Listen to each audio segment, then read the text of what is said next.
Hello guys, एक बार फिर से स्वागत है आपका अपने चैनल पे क्रिकेट और बाय आशीष राठी। और आज हमारे साथ फिर से एक बार मौजूद है श्रुति है, जो कि एक स्पोर्ट्स फिजियो है। और गाइस, आज हमें एक नई चीज सीखने मिलने वाली है, मल्टी स्पोर्ट अप्रोच। तो ये टर्म मल्टी स्पोर्ट अप्रोच मुझे भी अभी अभी पता चला है, और ये इस बारे में जैसे आपने मुझे गाइड किया वैसे ही हमारे दर्शकों को बताइए कि एक्चुअल में मल्टी स्पोर्ट अप्रोच रहता क्या है। मल्टी स्पोर्ट तो नाम में ही कुछ है, और इसके फायदे क्या क्या है।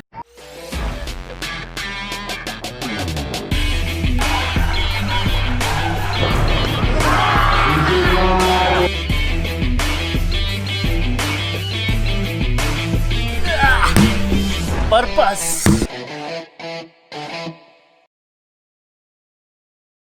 तो जैसे आपने कहा मल्टी स्पोर्ट यानी मल्टीपल स्पोर्ट, राइट। सो इसमें ऐसा है कि हम इसको as a warm up, as a training session use कर सकते हैं। कोई और स्पोर्ट खेलना हमारे ट्रेनिंग सेशन में इनकॉर्पोरेट कर सकते हैं। Okay.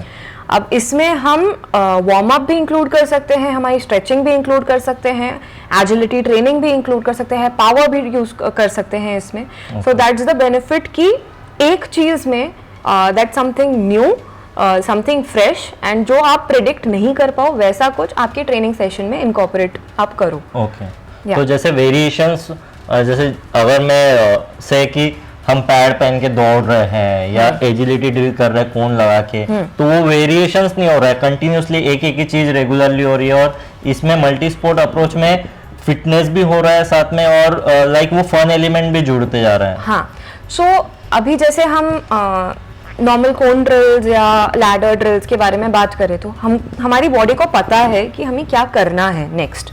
So we know the next step, तो बॉडी प्रिपेयर्ड है, हाँ ठीक है, मुझे अभी I want to move side to side, this ऐसे ही मुझे करना है। But when you are playing a sport, आप प्रेडिक्ट नहीं कर सकते हो नेक्स्ट मूव क्या रहेगा। Especially if you are playing a team sport, आपके साथ you can control your body, your movement, but you can't control your आजू बाजू वालों का। तो वो एक element of surprise for your body, for your mind, that one becomes refreshing. And दूसरा चीज, बॉडी अडेप्ट करना चालू करता है। एंड ऐसे ही सर्कमस्टांसेस, जैसे अगर मैं आपको बोलूं कि आपको फील्डिंग करनी है, नॉर्मल अगर आप फील्डिंग करोगे तो एक स्ट्रक्चर में आपको पता है कि ठीक है बॉल इधर जा सकता है तो मेरे को जाना है उधर। ड्यूरिंग अ मैच आप प्रेडिक्ट नहीं कर पाओगे और you will have to sprint towards it. May be वो एक रिफ्लेक्स आपको डेवलप करना है, you have to develop that. तो when you are playing any other sport, तो उसमें बेनिफिट वही रहता है कि आप प्रेडिक्ट नहीं कर सकते, तो आपकी बॉडी को वैसे ट्रेन कर रहे हो कि ऐसे सिचुएशन में बॉडी कैसे कितना क्विक रिएक्ट करती है। Right. Basically we are developing instinct. Instinct एक डेवलप हो रहा है जो किलर इंस्टिंक्ट स्पोर्ट्स में जरूरी है, और अवेयरनेस, जो अवेयरनेस है कि अब जैसे फील्डिंग कर रहे हैं, हम नॉर्मल कैचिंग ले रहे हैं, तो नॉर्मल कैचिंग लेते हैं तो हमको पता है कि बॉल मेरे तरफ आना है, तो I am prepared. But match में 50 ओवर फील्डिंग कर रहे हैं और उसमें से आ रहे 10 ही बॉल, 20 ही बॉल, और कोई भी बॉल आ सकता है। तो हमेशा कभी कभी बहुत बार ऐसा फील किया है कि अपना माइंड कहीं और चल जाता है और वो इंस्टिंक्ट के लिए रेडी नहीं रहता है।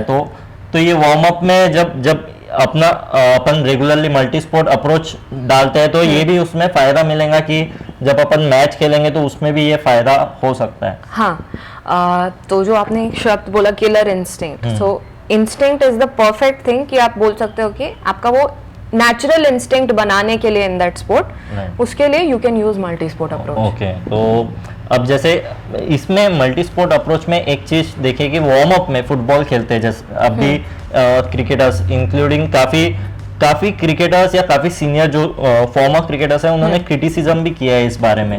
तो इसके बारे में आप कुछ कहना चाहेंगे कि इसमें इंजुरीज हो रहे हैं, या इसके बारे में आप कुछ कहना चाहेंगे? तो हमारी बॉडी को अगर हम कुछ भी नया देते हैं, अगर वो बचपन में हम दे रहे हैं तो बॉडी जल्दी अडेप्ट करती है। बॉडी क्योंकि मतलब उस चीज के लिए वो रेडी रहती है एक्सेप्ट करने के लिए इंफॉर्मेशन को और प्रोसेस करने के लिए। एंड बचपन में इंजरी रेट भी कम रहती है एंड रिकवरी भी फास्ट रहती है। सो दैट्स वाई अगर आप देखोगे, हमारा ही बचपन उठा के देखोगे, हम लोग बहुत सारे स्पोर्ट्स खेलते थे एक साथ में, कभी पिट्ठू खेल लिया, कभी बास्केटबॉल खेल लिया, कभी रनिंग कर ली। तो इन सब चीज़ों में बॉडी हमारी डेवलप हुई है कि सब चीज़ें हम कर पा रहे हैं। सेम चीज़ अगर हम अभी मेरे को बोला जाए कि मैं एक नया स्पोर्ट सीखूं, तो मेरी बॉडी को सीखने के लिए टाइम लगता है उस चीज़ को। So that's why frequency of that multi sport. तो आप दो चीज़ें जैसे हमने बोली, उसको as a warm up use कर सकते हो या फिर as a training session use कर सकते हो, मगर कितने बार, that is one very important thing. Right. अगर we are going for the adolescent age group, यानी जो 12 से 15 साल के बच्चे हैं या 12, 13, 14 साल के बच्चे हैं, उनके लिए आप थ्राइस अ वीक या ट्वाइस अ वीक अगर ये रखें एज अ सेशन भी, as a session, training session, apart, हाँ, separately, so that is fine. Okay. मगर अगर आप वही वार्म अप के लिए यूज कर रहे हैं तो around 10 minutes of the sport, timing important है। 10 और to 12 इंटेंसिटी minutes। भी, इंटेंसिटी वही है कि हम जब खेल रहे हैं तो we can't control the intensity, that's the magic of multi sport. So उसको हम बिल्डअप करेंगे, तो जैसे हम वार्म अप करते हैं नॉर्मल डायनामिक्स ये सब करके, into the game we get into it immediately. तो हम बॉडी को रेडीली प्रिपेयर कर उस इंटेंसिटी के लिए, we prepare it. And for the older age group, जैसे 18 या उससे ऊपर के एज ग्रुप के अगर हम बोलें, जैसे अडल्ट्स बेसिकली, उनके लिए इट्स बेटर कि अगर एक सेशन रहे उनका मल्टी स्पोर्ट का, हफ्ते में एक ट्रेनिंग सेशन बस। Okay. And it's not necessary कि वो गेम ही खेलें, वो और कुछ भी कर सकते हैं। जैसे फुटबॉल आपने कहा, इट्स नॉट नेसेसरी कि फुटबॉल का मैच ही हो, right. It can be passing, it can be normal dribbling. So उससे कैसे आपका कंट्रोल आता है। एंड अगर और एक एग्जांपल मैं दूं आपको, वेरिएशंस के लिए, लाइक हम चेयर डालते हैं बीच में से ऊपर वन टप, और हम स्टंप लगाते हैं, बॉल पास करते हैं, पांच टप्पे में काउंट करना पड़ता है, सबको अलर्ट रहना पड़ता है, तो वो अवेयरनेस भी डेवलप हो रही है, और आखिरी में 5 जिसके पास हो जाता है बॉल मारते हैं, तो ऐसे भी काउंट कर। बिल्कुल। सो जैसे हम क्रिकेट में स्मॉल बॉल यूज करते हैं, तो उसी को ट्रेन करने के लिए हम जैसे फुटबॉल अगर यूज करें उसी ट्रेनिंग में, तो रिएक्शन इंसानों का अलग रहेगा। तो you can use a small ball, या फिर वो जो रबर बॉल आता है तो उसको भी आप यूज कर सकते हो, जो क्रेजी बॉल जिसको बोलते हैं, तो वो यूज कर सकते हो। उसके अलावा वॉलीबॉल खेल सकते हैं हैंड आई कोऑर्डिनेशन इंप्रूव करने के लिए, पावर जनरेशन के लिए। All these things can be used. Kho kho भी खेल सकते हैं, खो-खो भी खेल सकते हैं, तो उसमें आपका स्क्वाटिंग हो जाता है, उसमें आप यू डोंट नो आपको खो कब आएगा, कहाँ टर्न लेना है, स्प्रिंटिंग हो जाती है, एजिलिटी हो जाती है, चेंज ऑफ डायरेक्शन हो जाता है। तो सब, तो जैसे कि इंटेंसिटी अपन कंट्रोल नहीं कर सकते मैच के पहले, तो इसके पहले भी जैसे आपने वार्म अप में कहा, तो उसके पहले भी बेसिक एक हल्का सा वार्म अप जरूरी है, राइट? हाँ, यस। सो हल्का डायनामिक अपना मसल्स ओपन अप करने के लिए हल्का फुल्का एक्टिवेशन, और वो सब करके अगर हम जंप इन करें तो that is better, safer when you are starting at least. और तो इसमें वार्म अप हो रहा है, इनडायरेक्टली इसमें गेम अवेयरनेस भी डेवलप हो रहा है, और वार्म अप हाई इंटेंसिटी का, like low intensity warm up से फिर जो हाई इंटेंसिटी पे टर्न हो रहा है, तो इससे टर्न और फिर मैच में जा रहे हैं। तो ये प्री मैच शेड्यूल हो गया।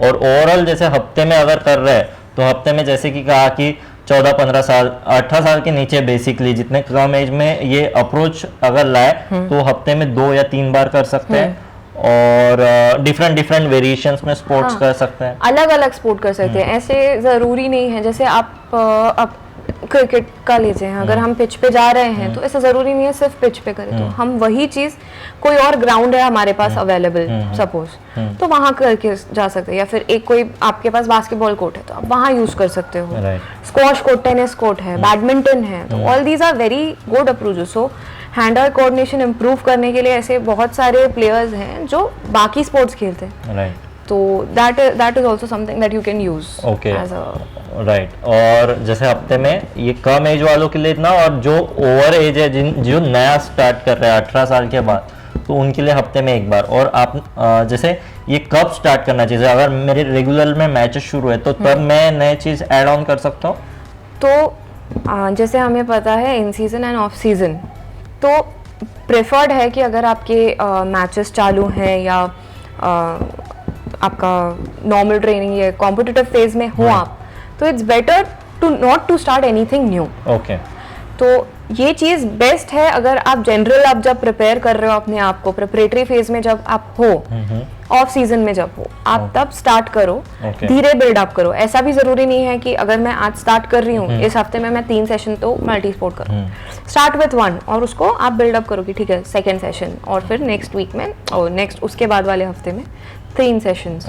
ऐसा कुछ आप बिल्ड अप कर सकते हो। ओके। तो वो पर्सनली जिसको अपने बॉडी टाइप को जानना है, पर्सनली जिसको फील हो रहा है कि नहीं रिकवरी अच्छी हो रही, दिस इज मतलब उससे फायदा मिल रहा है, अवेयरनेस डेवलप हो रही है, इंस्टिंक्ट डेवलप हो रहा है, तो जैसे जैसे उसको फील होते जा रहा है वैसे वो उसके फील के हिसाब से बढ़ा सकता है, राइट? तो definitely. 3 से ज़्यादा बार सजेस्ट नहीं करेंगे आप? नहीं, कर सकते हैं, उसमें कोई नुकसान नहीं है, बट देन अगर आप 3 से ज़्यादा बार करोगे तो आप अपने स्पोर्ट की ट्रेनिंग कब करोगे? Right, exactly. तो अपने ट्रेनिंग के लिए भी समय, अपने जो स्पेसिफिक क्रिकेट ट्रेनिंग के लिए भी समय मिलना चाहिए। और तो जैसे बेसिकली सम अप करना चाहूँगा, वीडियो कंक्लूड किया जाए मैम? तो सम अप करना चाहूँगा कि एक अगर आप स्टार्ट कर रहे हो तो ऑफ सीजन में स्टार्ट करना फार बेटर है। नए अगर आप 18 साल के ऊपर हो या थोड़ा सा अडल्ट एज में हो तो एक फेज देखिए, कभी भी स्टार्ट मत कीजिए, क्योंकि आपके कंटिन्यूसली कम्पिटिटिव मैचेस शुरू है तो उसमें इंजुरीज के भी चांसेस रह सकते हैं। तो ये सारी चीज़ें प्रॉपर एनालिसिस करके आगे बढ़िएगा। इस तो ऐसा नहीं है कि अब भी हमने वीडियो बनाया और आप स्टार्ट कर रहे हो एकदम से, ऐसा भी मत कीजिए। आपके बॉडी टाइप को समझे, आपका गेम फेज है कि नहीं है, कम्पिटिटिव है कि नहीं है, वो समझे। और कोई भी चीज़ कितने समय के लिए करना, मतलब nothing too extreme, right? Extreme तलक नहीं जाना है, कितने समय तलक करना है, कितने समय तलक नहीं करना है, ये पर इंडिविजुअल चेंज होते रहता है, राइट? तो उनके ये भी समझना बहुत जरूरी है, राइट? सो इंडिविजुअलिटी एक बहुत इंपॉर्टेंट कॉन्सेप्ट है। आप ट्रेन करो, खेलो या कोई भी नई चीज आप ट्राई करो, तो हर बॉडी अलग है। सो वार्म अप के लिए भी हर बॉडी को अलग टाइम लगता है, तो वो भी एक इम्पोर्टेंट चीज है। और कौन से क्लाइमेट में कर रहे हैं वो भी मैटर करता है, राइट? बिल्कुल। तो लाइक अगर जैसे ठंडी में है, अभी जैसे विंटर स्टार्ट हो गया और एकदम क्लाइमेटिक कंडीशंस एकदम ठंडी है, ठंडी बर्फीली एरिया में, धर्मशाला में मैच है समझ लीजिए, तो उसमें वार्म अप होने को टाइम लगता है। तो उसमें अगर मसल्स अपने वार्म नहीं रहे और अपन ने डायरेक्ट मल्टी स्पोर्ट्स पे जंप कर लिया तो उसमें भी स्ट्रेन आने के चांसेस रहते हैं। तो इम्पॉर्टेंट ये है कि आई वुड सजेस्ट पर्सनली कि आपके मैच के पहले try to avoid any multi sport thing, because आप उसमें प्रेडिक्ट नहीं कर पाते and you want to be fit for the match. इसको जितना हो सके आपकी ट्रेनिंग में आप इनकॉर्पोरेट कीजिए।